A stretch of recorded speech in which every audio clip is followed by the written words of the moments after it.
We all know that AOC and this crowd are a bunch of communists. They hate Israel. They hate our own country. That's Lindsey Graham defending Donald Trump following his series of racist tweets aimed at freshman Democrats like Representative Ocasio-Cortez, Representative Ilhan Omar, Rashida Tlaib, and also Ayanna Pressley. Now, what's incredible following his tweets, where he essentially tells these women to go back to the countries they came from, even though 3 out of the 4 were born here in the United States, was that no one in the GOP called him out or had any aggressive criticism for the racist tweets. In fact, one by one, they lined up to defend him. Senator Lindsey Graham is just one example. Let's hear what else he had to say. So no, he's gonna win. If he'll just, Mr. President, you're gonna win. Just knock it down a notch. In what way? Well, we all know that AOC and this crowd are a bunch of communists. They hate Israel. They hate our own country. They're calling the guards along our border, the Border Patrol agents, concentration camp guards. They accuse people who support Israel of doing it for the Benjamins. They're anti-Semitic. They're anti-America. Don't get down. Aim higher. We don't need to know anything about them personally. Talk about their policies. Senator, those tweets were negative? I think they're American citizens who are duly elected that are running on an agenda that is disgusting, that the American people will reject. Talk about what it means for America to have free health care for illegal immigrants and no criminalization of coming into the country. So he says that Trump should take it down a notch, but he has completely slandered these young women.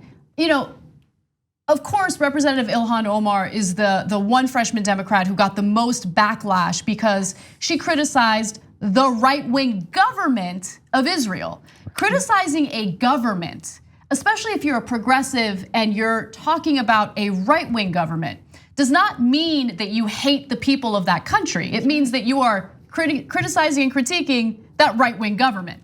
And so for Lindsey Graham to sit there and accuse all of these women of anti-Semitism is just slanderous and ridiculous, but I guess that's the way he justifies the type of behavior we're seeing from Trump. Yep, no, you're absolutely right. And it just really shows us how much the GOP is complicit in this. And we see from Graham and the GOP that the goal here is really to distract from what's going on at the border with the migrant facilities that essentially are filling their coffers by way of their companies and their friends. And we just saw that with former White House Chief of Staff John Kelly joining one of the largest child migrant facility boards. You can't tell me he's not getting paid, especially with all of this money, $775 per person in these migrant facilities going to these companies that aren't actually using the money except for keeping it in their pocket, clearly from what we've seen from the facilities. So really, they have an incentive to continue this narrative and to ramp up Trump. And what were we talking about in the 24 hours before these tweets came out? Oh, Epstein. Well, not just that. But, Vice President Pence going down to the border and for some reason taking cameras and actually providing video evidence of these migrants locked up in cells, barely able to move around, barely able to lay down, sleeping on concrete. These really inhumane conditions. That was the story. Yes. You know, on Saturday or whatever. And so it's a classic deflection away from that, away from what our tax dollars are paying for, and you know, amping up the racism to distract away from this terrible cruelty that's happening. Absolutely. Yeah, you make a great point, and we are covering that story in the second hour of the show today.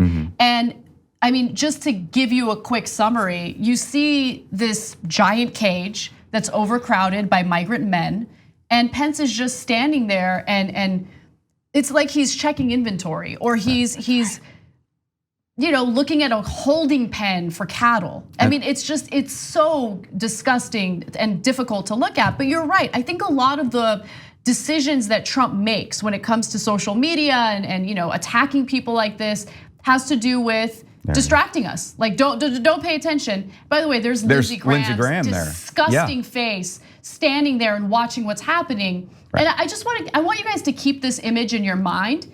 As we give you a quick flashback to 2015, here's what Lindsey Graham previously thought of Donald Trump. Well, I want to talk to the Trump supporters for a minute. I don't know who you are, and I don't know why you like this guy. I think what you like about him, he appears to be strong when the rest of us are weak. He's a very successful businessman, and he's going to make everything great. He's going to take all the problems of the world and put them in a box and make your life better. That's what he's selling. Here's what you're buying. He's a race-baiting, xenophobic, religious bigot. He doesn't represent my party. He doesn't represent the values that the men and women who wear the uniform are fighting for. And you know how you make America great again? Tell Donald Trump to go to hell. Oops.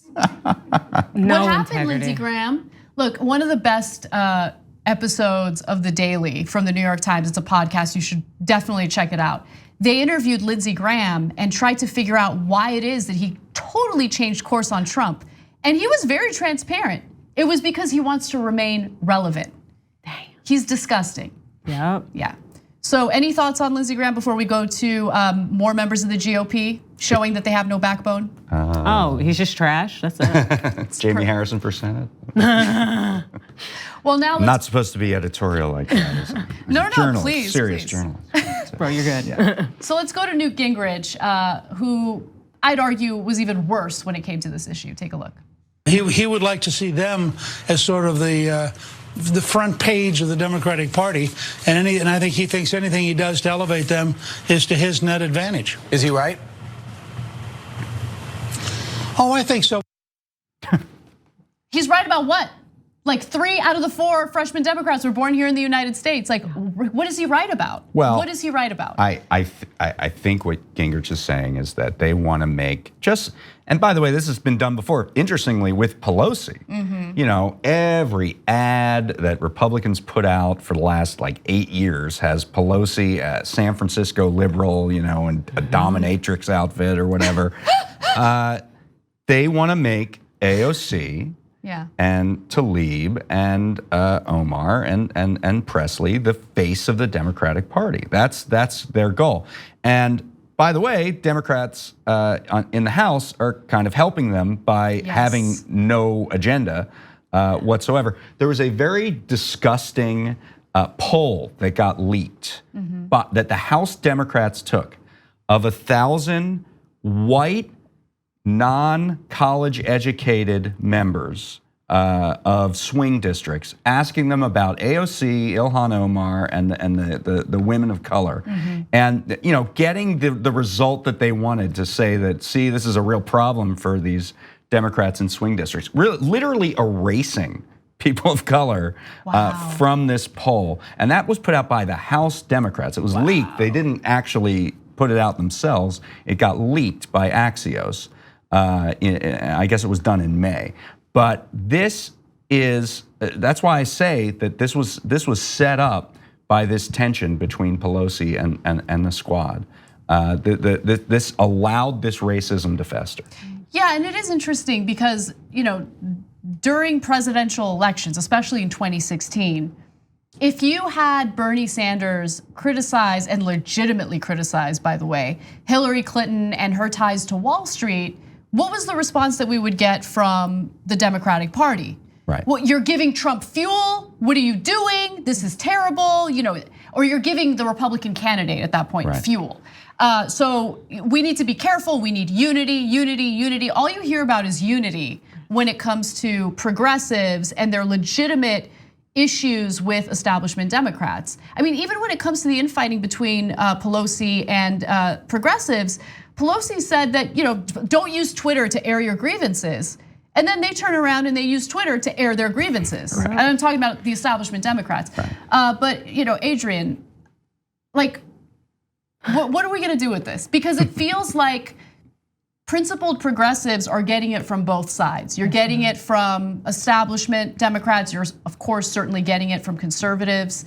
Yep. I mean, you know, it's like they're on this island essentially where they are progressive. They are the new beginning. They are challenging the establishment. And so as much as we think Trump and Pelosi are on two different sides, there are things that they definitely do agree on and enjoy. And a lot of that is the money aspect that continues to fill their coffers. And a lot of that is the privilege that comes from continuing to be able to maintain the power structure the way it is and who can get in to actually have a voice. And now that we have these freshman Democrats coming in, it almost signals to other individuals in society who have generally been marginalized and kept from being a part of that power structure that they can do it. And, Trump, Pelosi, and them, they really kind of don't like it because it means that they could definitely be out of a job if we see more uprising from people of color and women who want to actually have their voice and, look out for their country and have things change. It's like the worst thing that you can have in Washington is principles. That's right. Yeah. Definitely, or in the media. I mean, in both places. So before we get to the final right-winger who's defending Trump, I do want to note that there was one Republican who did criticize Trump's racist tweets, and that was Texas Republican Will Hurd. His district has the longest border with Mexico. It is. And he's an African American. Oh, okay, yeah, but definitely like people. It's very difficult for me to understand why people go against their own interests. And so when it would serve your interests for this migrant stuff to stop and really for taxes to change and things like that, and it serves your people's interest, yet you continue to vote for these individuals who really do not have your best interest in mind, it's so weird to me. So seeing this one individual stand up and do something is really nice, especially because Texas suffers the most by us messing things up with Mexico. I think there's another guy, Mike Turner, who's a House member from Ohio, that also actually used the word racist to describe the comments. And of course, Justin Amash, who declared independence from the Republican Party, he was condemning the remarks as well. So there's a small subset of folks on the right. Right. I wish that they were persuasive enough to get through to other members of the Republican Party, but unfortunately, that's not what we're seeing. On the go? Don't worry, we got you covered. You can still listen to TYT at our new podcast network. Find us on Apple Podcasts, the Google Play Store, or at tyt.com/podcast.